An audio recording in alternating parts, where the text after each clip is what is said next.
wabarakatuh.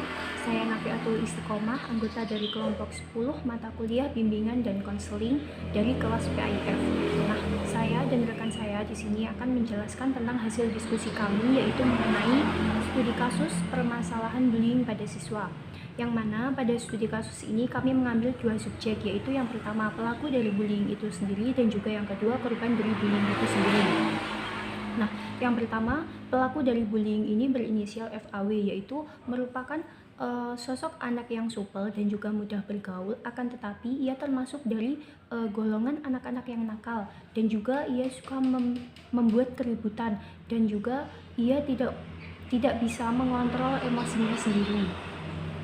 Nah, selain itu di kelas terutama ia itu tidak memperhatikan gurunya, bahkan acuh tak acuh terhadap penjelasan dari gurunya. Ia juga tidak mencatat dan jika ada tugas atau pekerjaan rumah ia juga tidak atau jarang mengerjakannya. Sehingga prestasi belajar yang dimilikinya itu sangat rendah.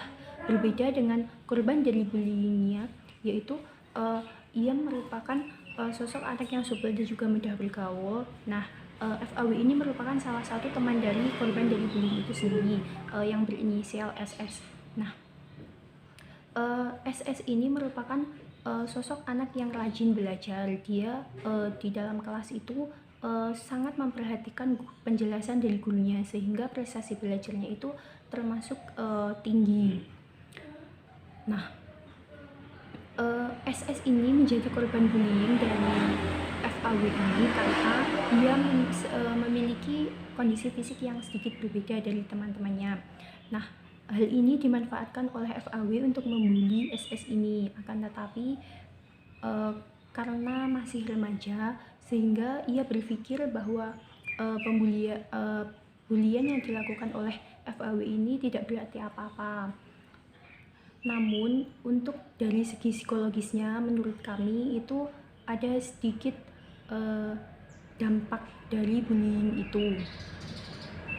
Nah, untuk penjelasan selanjutnya akan dijelaskan oleh rekan saya.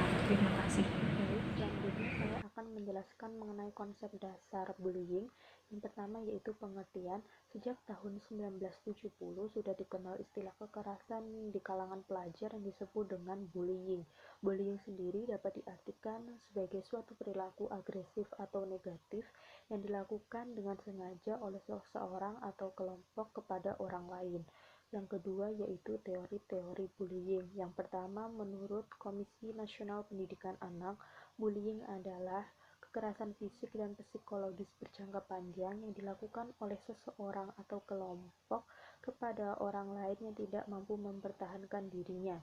Sedangkan menurut Adri Milo, bullying adalah kejadian ketika seseorang merasa teraniaya oleh tindakan orang lain dan dia takut apabila perilaku buruk tersebut akan terjadi lagi, sedangkan korban merasa tidak berdaya untuk mencegahnya. Menurut Smith and Thompson, bully dapat diartikan sebagai seperangkat tingkah laku yang dilakukan secara sengaja dan menyebabkan kecederaan fisik. Sedangkan menurut Tatum, bully adalah keinginan untuk mencederakan atau meletakkan seseorang dalam situasi yang tertekan. Sedangkan menurut Triuskina, Juwita, dan Suesetio, school bullying adalah perilaku agresif yang dilakukan berulang-ulang oleh seseorang atau kelompok pelajar yang memiliki kekuasaan terhadap pelajar lain yang lemah. Yang ketiga yaitu kategori-kategori perilaku bullying, yaitu yang pertama kontak fisik langsung, yang kedua kontak verbal langsung, yang ketiga perilaku nonverbal, yang keempat perilaku nonverbal tidak langsung, dan yang terakhir pelecehan seksual. Yang selanjutnya yaitu solusi bullying. Solusi yang lebih efektif yakni program yang menjadikan sistem sosial sebagai sasaran perubahan dan bukan hanya berfokus terhadap perubahan individual, baik dari sisi pelaku maupun korban bullying.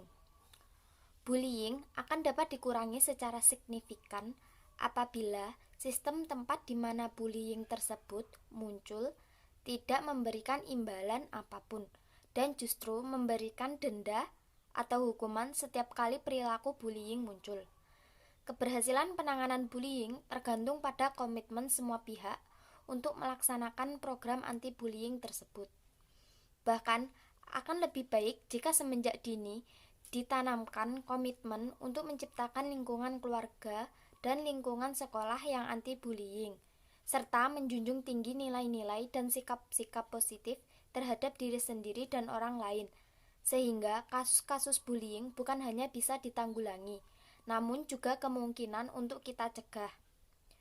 Sekian presentasi dari kelompok kami, kurang lebihnya mohon maaf. Wassalamualaikum warahmatullahi wabarakatuh.